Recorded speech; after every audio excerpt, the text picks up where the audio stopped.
Hello guys, Petsko Vlogs nga pala. So ngayon guys, update tayo dito sa ating barracks guys. Kasi may nanganak na isda natin yung ito.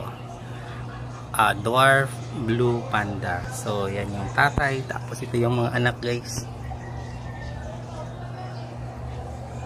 Ano ba natin pwede makita? Ayan. Yan, di ba?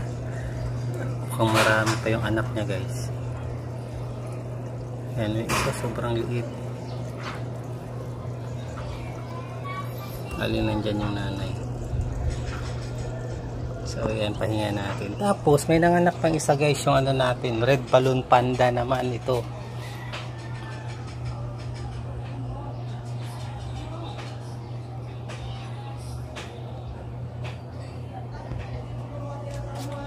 Yan. Ito marami itong anak guys. Sobrang daming anak nito. Iniisip ko kung tatanggal. Ito guys, iniisip ko nga kung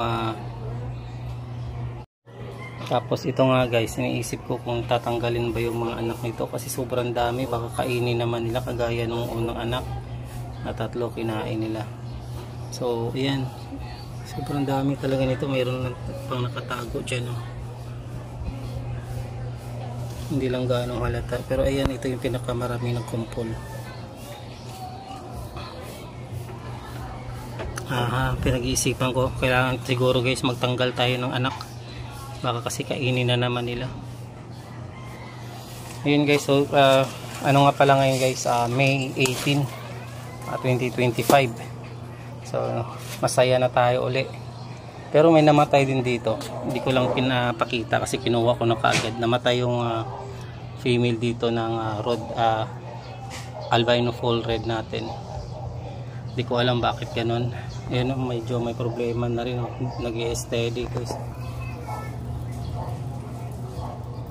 Pero yung mga maliliit tsaka yung female, yung male naman okay naman yung langoy. Yung isang male nandoon na uli.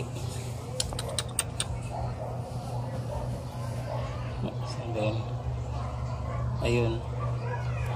Hi. Hindi ko alam kung bakit.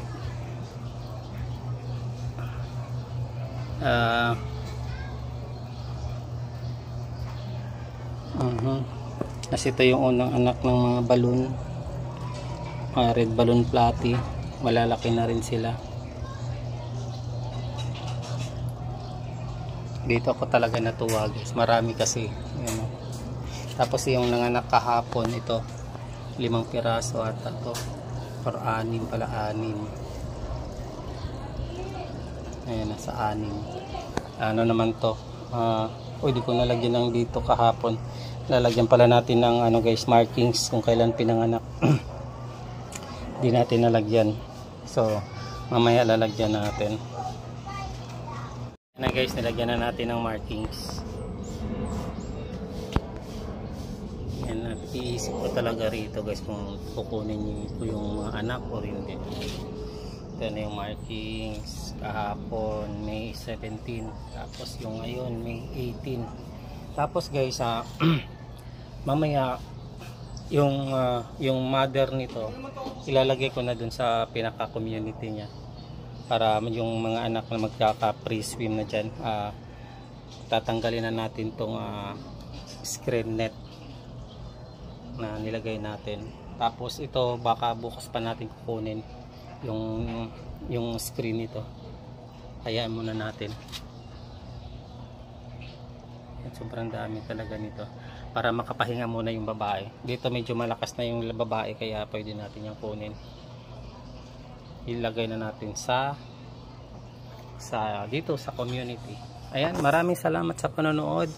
Petsko Vlogs nga pala, kung di pa kayo nakapag-subscribe sa aking channel, please subscribe Petsko Vlogs. Maraming salamat sa panonood. Paalam, God bless. Update na lang.